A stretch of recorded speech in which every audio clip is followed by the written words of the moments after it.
Vemos, a pesar de, digamos, que esta dispepsia funcional, cualquiera podría decir, no tiene una etiología, no tiene una etiología que explique la enfermedad, pero en las dispepsias funcionales hay muchas teorías que pueden explicar por qué ciertas personas tienen mayor sensibilidad de neuronalidad en comparación a otras. Si esa es la explicación. Entonces, hay que teorías se implantan, por ejemplo, la ansiedad. Personas que tienen ansiedad o algo depresivo tienen a tener mayor riesgo de tener estos cuadros. Entonces, ahí que se ve lo que se llama cerebro-intestino, ¿no? Una relación entre la parte neurológica y la regulación de la función digestiva. ¿Qué otra más? Hipersensibilidad gástrica, ¿qué tal? Palabras, el fenómeno del niño está afectando.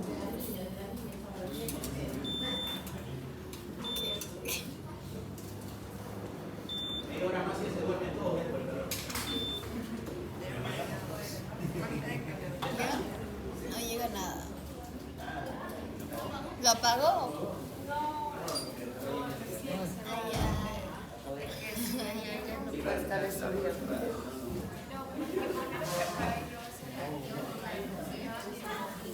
¿Y cuándo reactiva?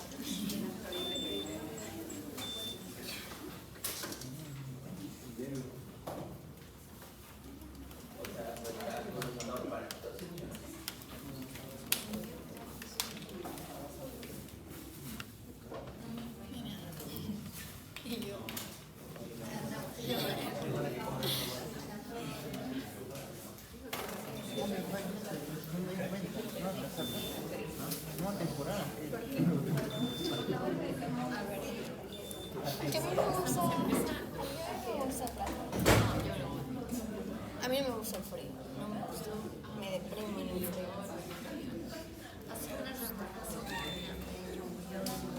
No, ese día no me gustó.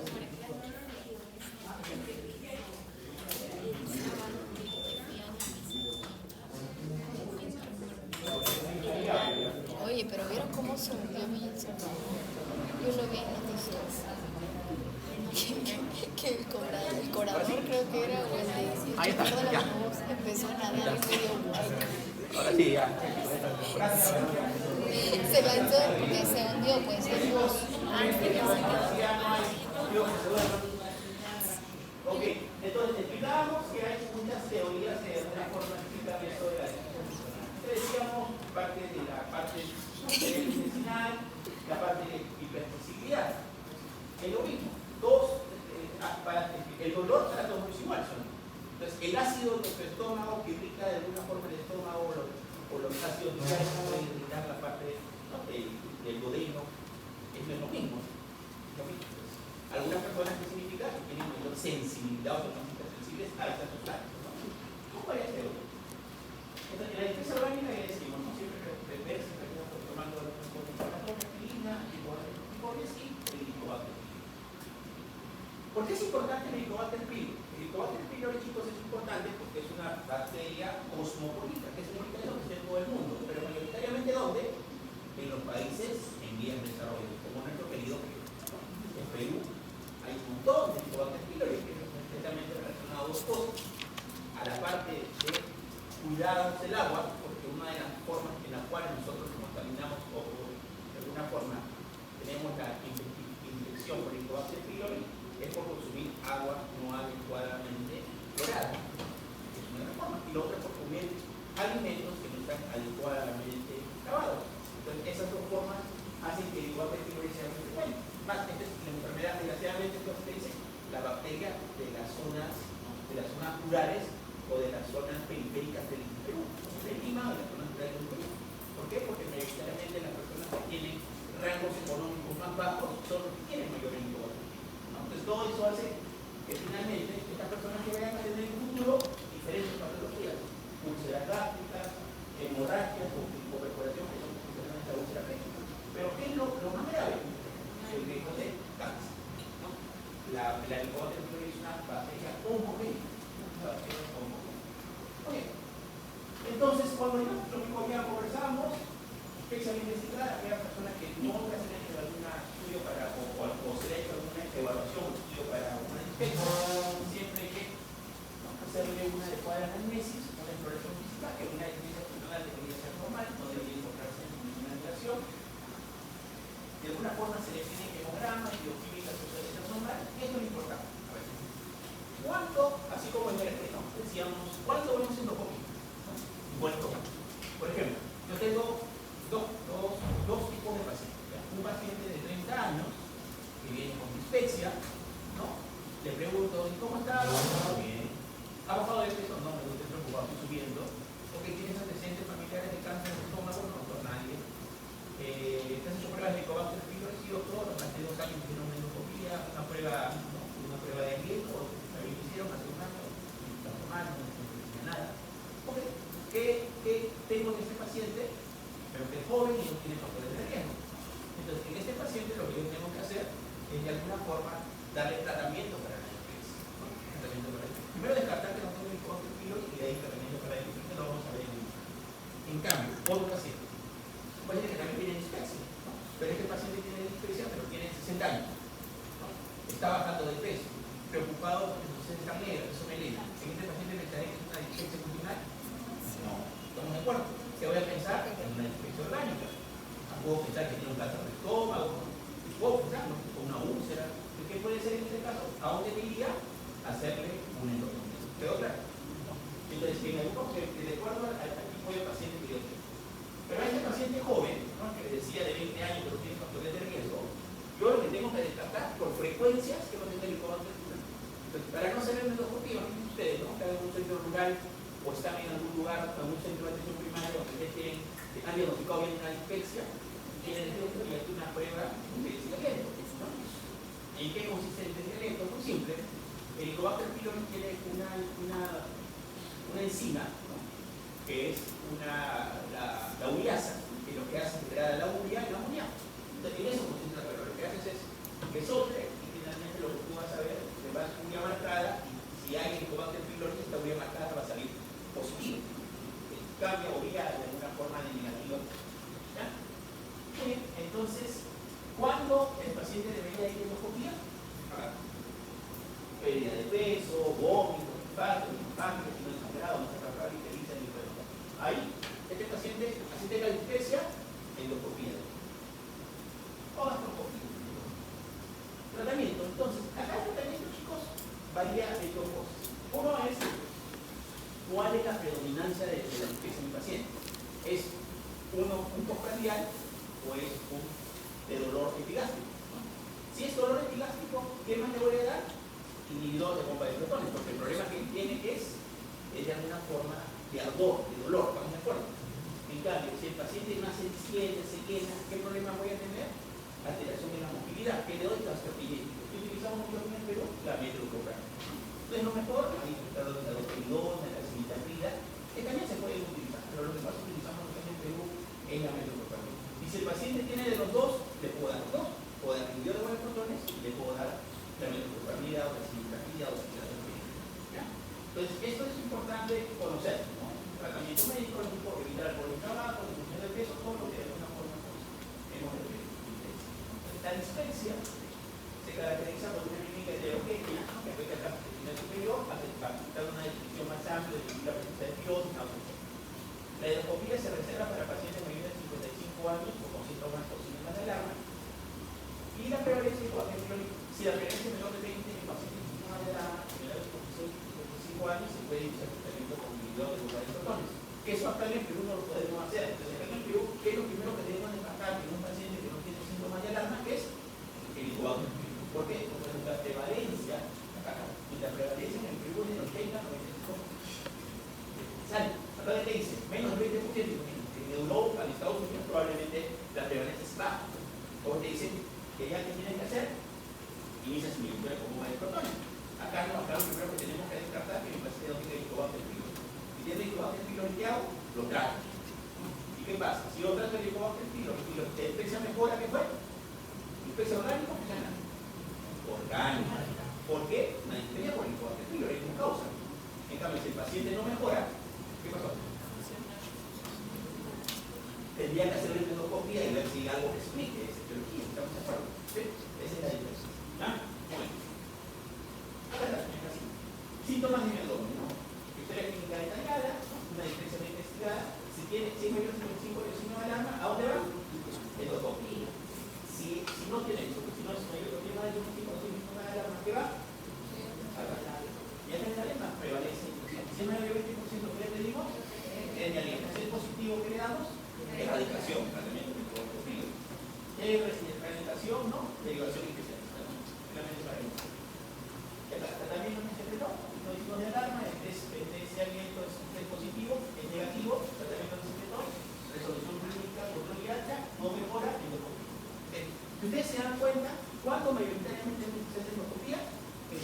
emerge como acá, para que me entiendan mejor la idea, cuando no hay mejoría. No, de frente no se endoscopía, pero acá desgraciadamente, ¿qué hacemos? La torre. Pero el mismo gastroenterólogo sabe de estos protocolos, si no quedan pasa, si usted haría lento, no, te lo explicó ahora 15 segundos, porque es hora.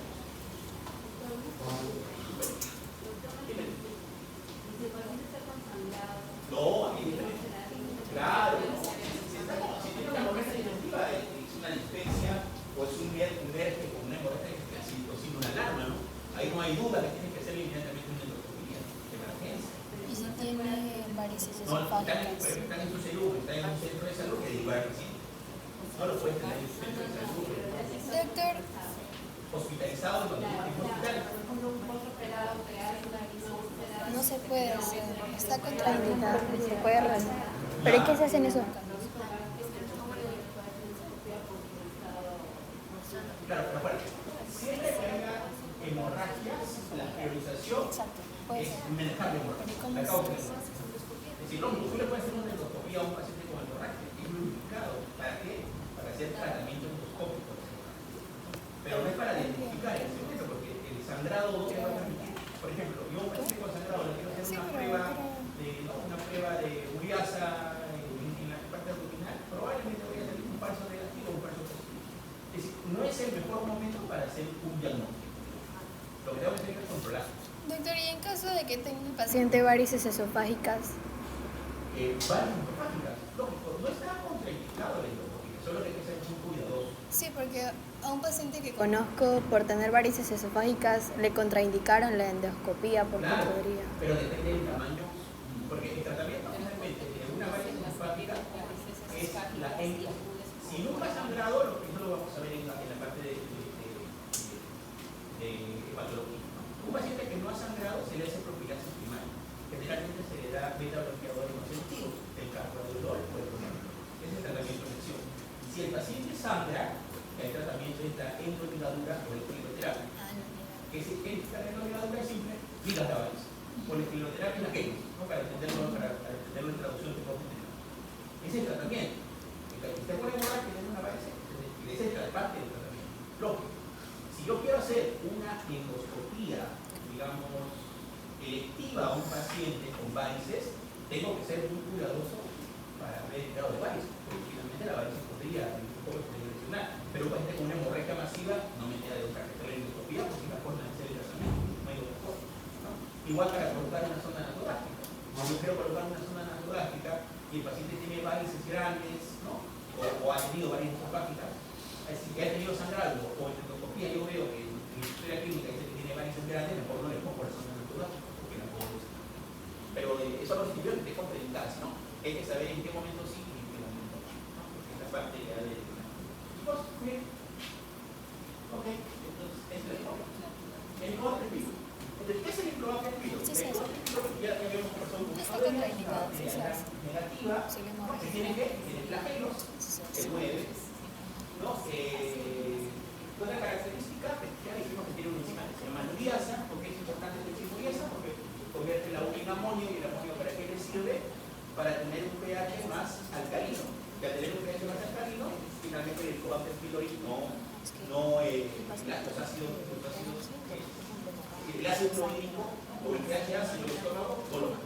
¿No? Porque finalmente aparece el pH del estómago y después funciona. Y una de esas funciones, ¿cuál es? Protegernos de infecciones. Por eso que los inhibidores de de protones, cuando los damos, los pacientes que toman forma crónica tienen mayor riesgo de infecciones infectivas. Por eso, porque disminuyen el pH ácido y hacen que las bacterias puedan entrar con más facilidad. Cuando hablemos de esta manera, vamos a ver. Ok, entonces, prevalencia. Esto ya lo dijimos. ¿Cuáles son los factores de pacientes con más riesgo? Los pacientes con edad avanzada y bajo nivel socioeconómico. ¿No? Prevalencia 80-95%, prevalencia por ejemplo. Muchas personas que es un otro. Tal vez hay una alta prevalencia que en Perú, pero no todas es simple. ¿No? Hay personas que ahorita les podemos hacer un test de cloreas a muchos de ustedes, sale positivo, pero ninguno tiene un síntoma. Hay diferencias. La transmisión fecal oral y la transfusión. Primero, úlcera gástrica y esta es importante. Explicamos. La úlcera duodenal, es decir, las úlceras duodenales, el 95% de úlceras duodenales están asociadas en el coaguante pylori. Explicamos esto. Generalmente al Helicobacter pylori le gusta una zona específica del estómago que es el ano, ¿ya? Y en el ano hay unas células que se llaman células G. Estas células G secretan gastrina, y la gastrina es el principal estimulante para la secreción de ácido clorhídrico. Este Helicobacter pylori tiene una facilidad no por estimular la secreción de gastrina, sino por inhibir a su inhibidor. ¿Cuál es su inhibidor? La somatostatina. Entonces el Helicobacter pylori bloquea su inhibidor, por lo tanto, ¿qué pasa con la gastrina? Se secreta en gran cantidad, y al secretarse en gran cantidad, ¿qué hace? Que el ácido clorhídrico se secrete más. Entonces, ¿qué va a hacer finalmente? Como está en el alto y está mucho más cerca al píloro que al duodeno, lo que va a hacer es que se produzca úlceras ¿dónde? En el duodeno. ¿En qué parte? En la primera porción del duodeno, porque es la zona digamos, más ácida del estómago, pero más ácida del duodeno, porque mientras más se va alejando, ¿qué pasa? En la segunda porción del duodeno, ¿qué se secreta? Los ácidos. Ácidos biliares. ¿Qué pH tiene el ácido biliar? ¿Es ácido? No, es alcalino. 7-9. ¿Entiendes? Es por eso que el duodeno tiene 4 partes. La primera porción, que es el bulbo duodenal, la primera porción del duodeno, es donde mayoritariamente se producen las úlceras duodenales. Esta es la explicación fisiopatológica. ¿Estamos de acuerdo? Y lo otro son las úlceras gástricas. Al Helicobacter pylori no le gusta estar en el antro, ¿dónde le gusta estar? En la curvatura menor. Y en la curvatura menor, el estómago, el abajo, la parte superior del estómago, la curvatura menor, así es. La curvatura menor es abajo, la curvatura menor es arriba. Entonces, la curvatura menor, como le gusta estar también al Helicobacter pylori, la mayor proporción de úlceras gástricas, ¿dónde se produce? Ahí, en la curvatura menor. Los duodenales, ¿dónde son? Primera porción del duodeno. Y las gástricas, ¿dónde? En la curvatura menor. El 95% de úlceras duodenales, el Helicobacter pylori, el 75-80% de úlceras gástricas, el Helicobacter pylori. Depende de la literatura, pero la traducción es que es mucho más, la relación es mayor entre la úlcera duodenal y el Helicobacter. Y cáncer gástrico. ¿Qué tipo de cáncer gástrico? Hay dos tipos, eso lo vamos a ver en la última clase. El difuso y el intestinal.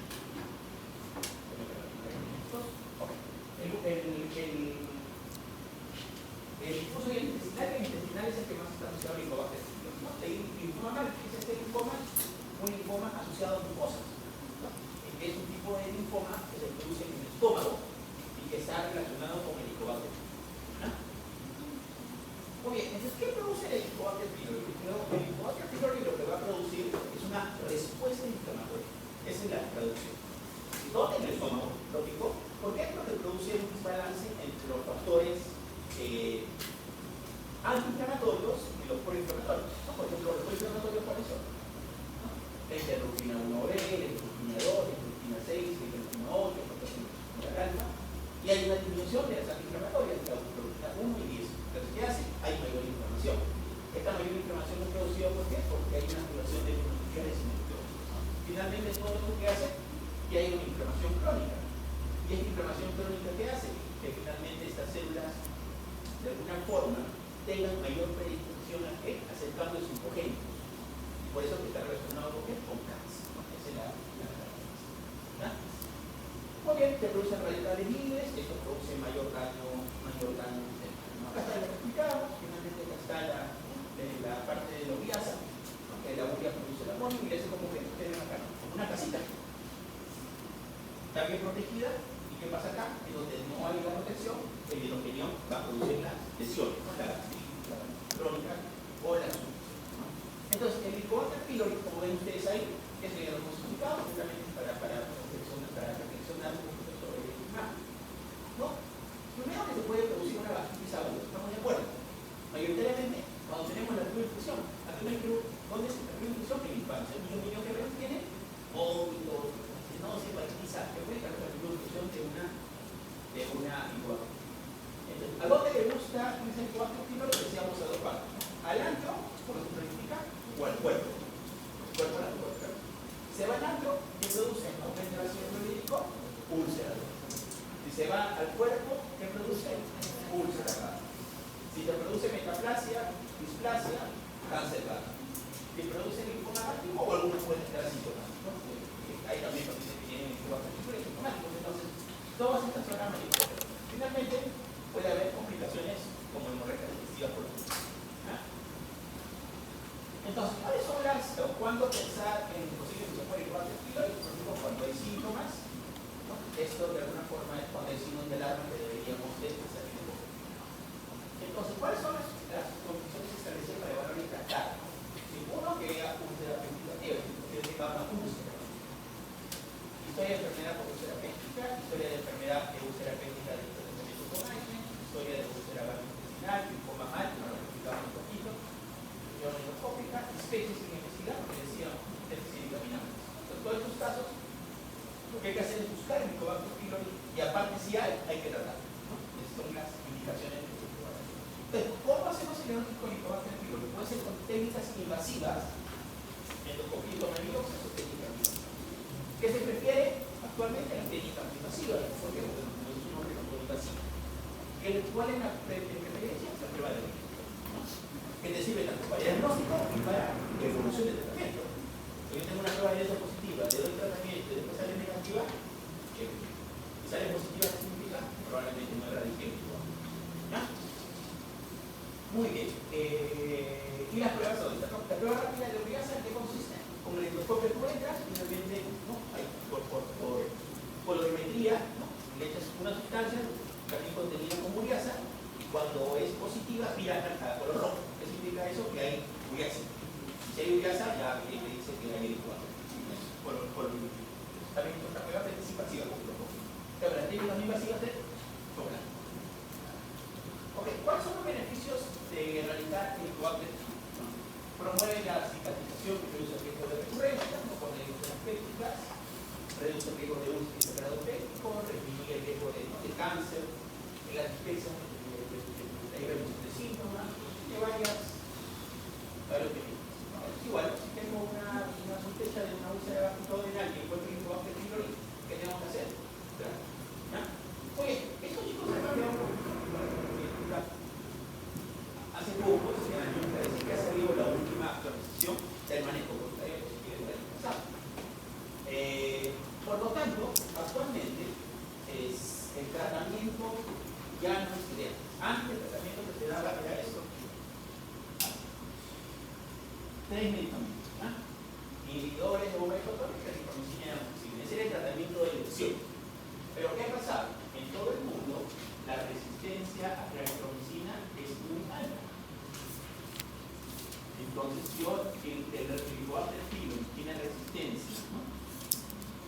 A la claritromicina. ¿Qué va a pasar si yo le doy un tratamiento? ¿Qué va a pasar? No voy a poder eliminar la bacteria. ¿De acuerdo? Entonces, ¿qué te dicen ahora? O lógico, que te deberías, antes de darle este esquema con claritromicina, deberías de ver si hay sensibilidad. No hay preguntas, especialmente no tenemos muchas pruebas de sensibilidad. Entonces, ¿qué hacemos acá? Finalmente optamos por el tratamiento recomendado. ¿Cuál es? Ya no es una terapia, pero ya no son 3 medicamentos, son 4. ¿Qué le damos? Inhibidor de protones, sale de bimuto, tetraciclina y metronidazol. Este es el tratamiento actual, por 14 días.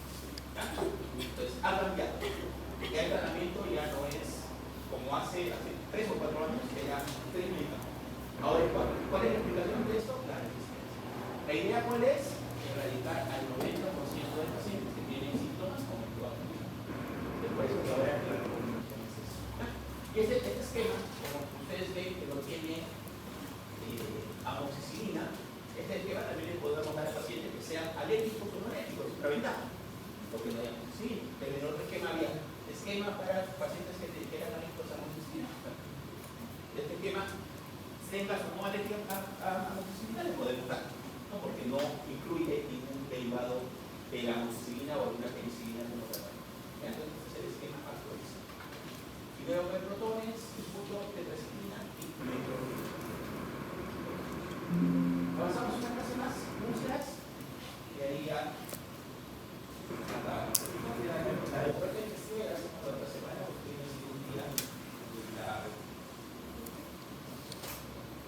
muy bien, acabamos. Entonces, las úlceras duodenales, las úlceras gástricas, el síndrome de Soide-Ellison. El síndrome de Soide-Ellison, a mí cómo se le llama carcinoma, que es un tumor. En este, ya se va a tocar, que este usted va a hacer un tumor, o también llamado gastrinoma, que lo que va a producir es exceso de gastrina. ¿Y qué dijimos de la gastrina que produce? El exceso, mucho ácido clorhídrico. Entonces, ¿qué creen qué síntomas va a tener este paciente? Dolor abdominal, así es. ¿Por qué? Porque va a tener úlceras por todos lados. Úlceras en el esófago, úlceras en el estómago, úlceras en el duodeno, úlceras en el intestino, y úlceras por todo.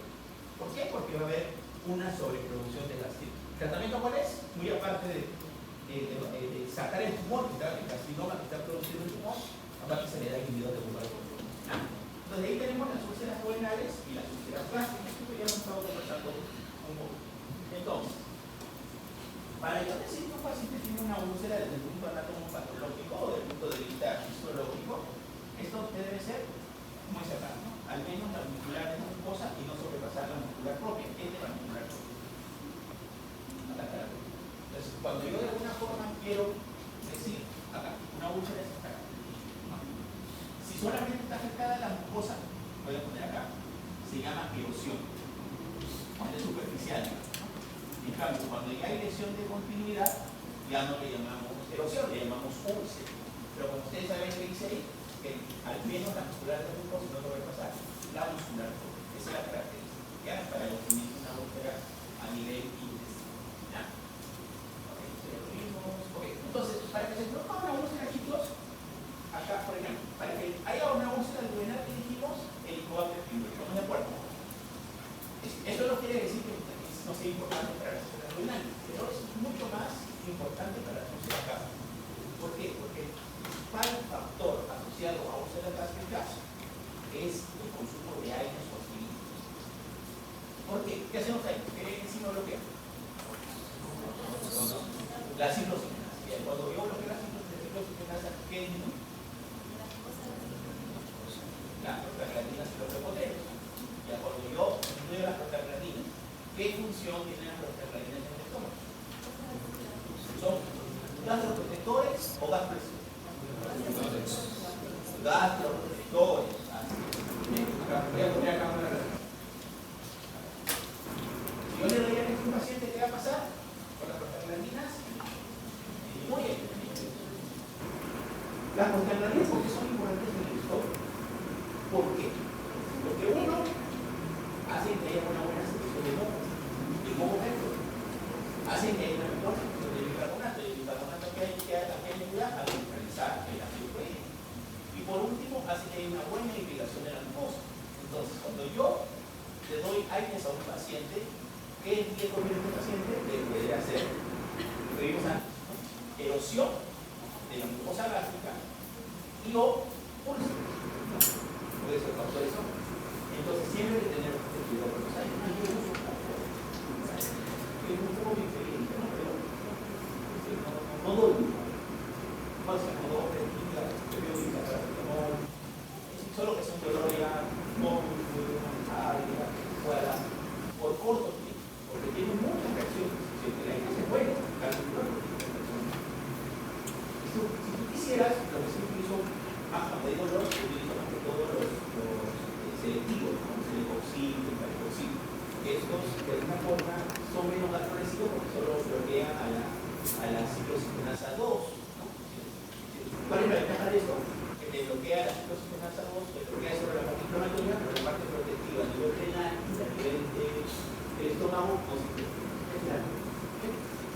Entonces, entonces, todos los AINES no selectivos se dividen a la COX1 y a la COX2, ibuprofeno, ketorolaco, indometacina, aspirina, todos ellos son factores. Muy bien, acá. Los factores agresivos y los factores agresivos, alimentos, fármacos, estilos, medicina, de opiniones, el pH ácido, AINES, protectores, el pH alcalino, el carbonato, el moco, las prostaglandinas, la eliminación del software. ¿Qué es lo normal para que haya úlceras? Si hay mucho factor lesivo o hay menos factor protector, ¿qué va a pasar? Esa es la explicación. Entonces, miren, acá está. Prostaglandina 2, ¿qué dice acá? Moco, ¿no? Lubricante, temperatura del organismo, retardo de opiniones, mantiene el carbonato.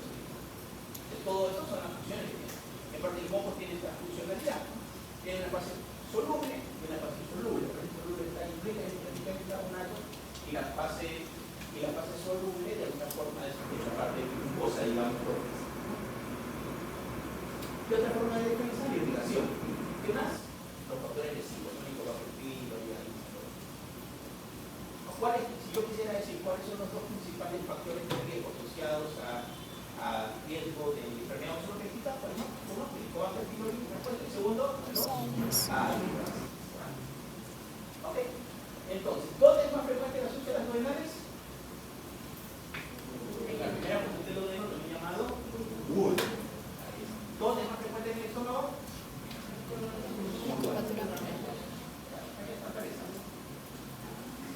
Ya, ok. ¿Qué más acá?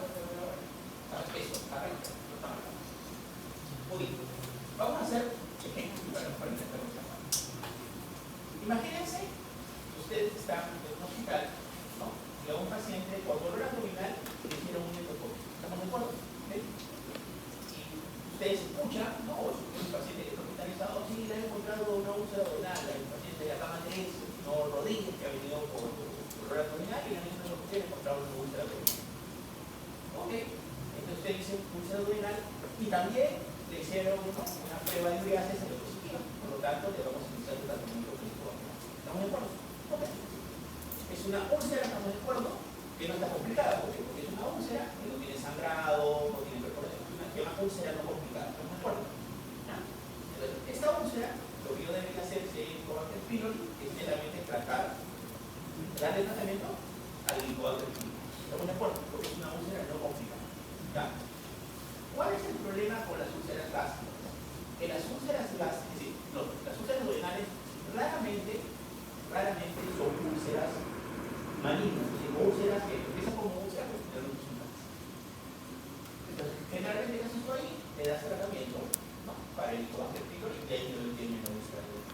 En cambio, si es una úlcera complicada, como el ejemplo, una úlcera con una hemorragia excesiva, una úlcera duodenal con hemorragia excesiva, y le encuentras el Helicobacter pylori, das tratamiento para Helicobacter pylori, pero le complementas 4 semanas de inhibidor de bomba de retorno.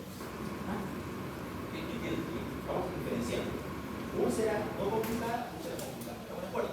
Úlcera no complicada, con Helicobacter pylori duodenal, tratamiento con Helicobacter pylori. Úlcera complicada, con Helicobacter duodenal, con Helicobacter positivo, le doy tratamiento, pero le tengo que dar 4 semanas de inhibidor de bomba de retorno, porque el tratamiento con Helicobacter pylori era 14. ¿Estamos de acuerdo? Le doy 2 semanas más de inhibidor de bomba de retorno. ¿Cuál es el problema de la úlcera gástrica? En las úlceras gástricas, estas úlceras, pues se encargan. Entonces, ¿qué hago ahí? Y encontré la úlcera. Uno, si es una úlcera no complicada, ¿ya? Y le encuentro el Helicobacter pylori, ¿qué voy a hacer?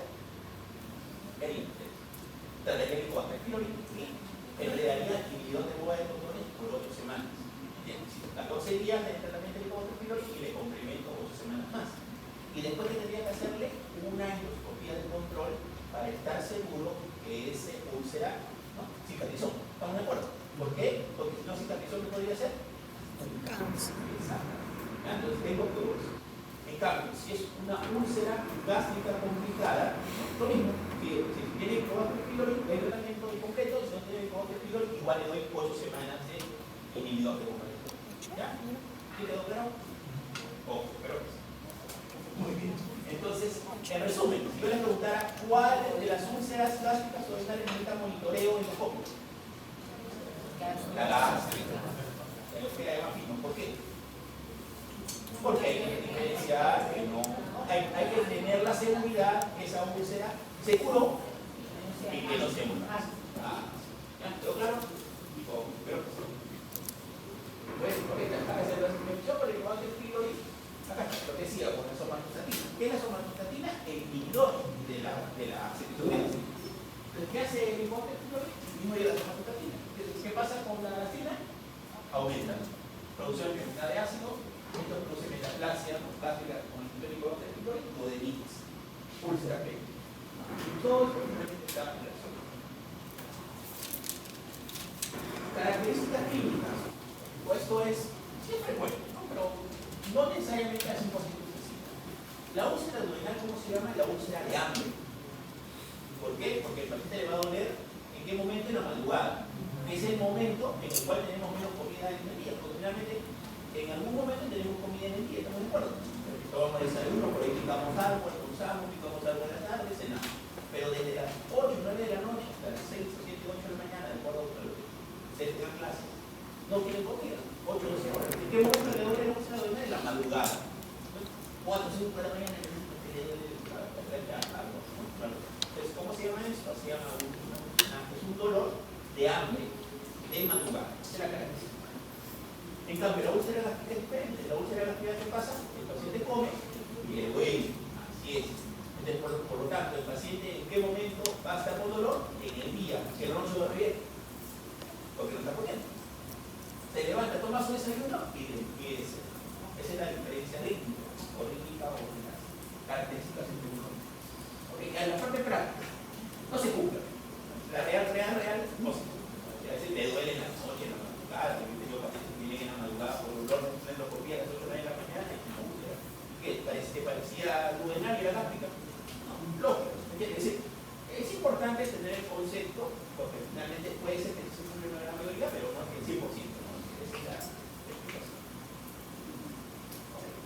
¿Cuáles son las 4 complicaciones que debemos de conocer de las úlceras? La principal complicación es la hemorragia. Las úlceras pueden sangrar, tanto las úlceras duodenales como las úlceras gástricas. ¿Cuál es la que sangran más? Pregunta. No. ¿Cuál es más frecuente? Las duodenales. Las duodenales más frecuentes, por lo tanto, si no más frecuentes, ¿cuáles son las que más sangran? Las duodenales. ¿Cuál es la diferencia? Que generalmente las úlceras duodenales, el sangrado no es mucho, es un sangrado limitado.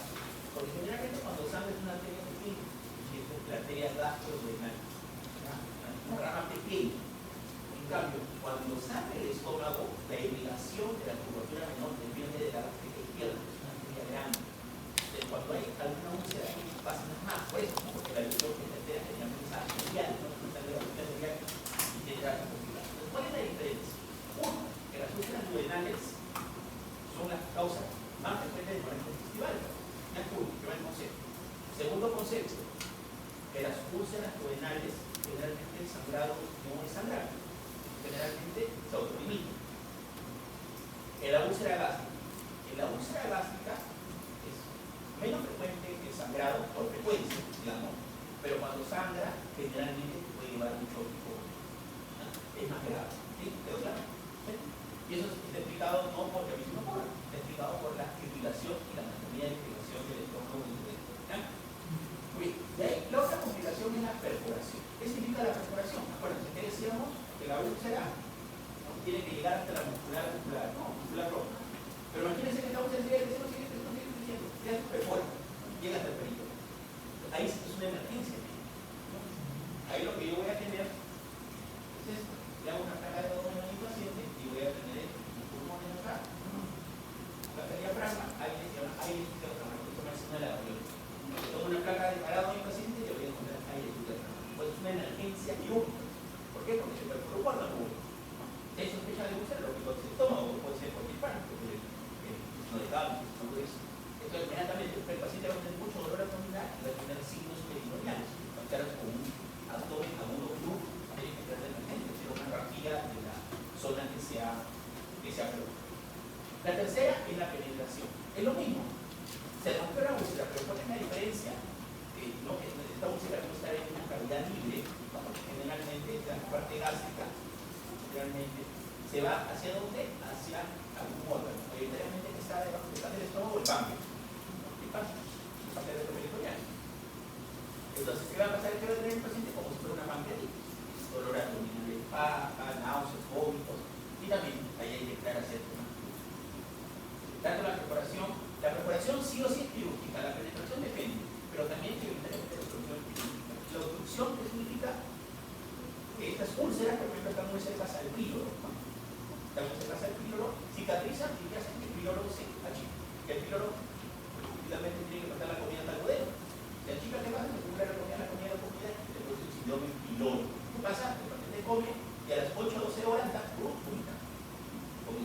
Y vomita no es un vómito temprano, sino un vómito tardío. Estas son las principales complicaciones, siendo la principal complicación la hemorragia. Tratamiento, erradicar la causa, promover la curación, eso ya depende de la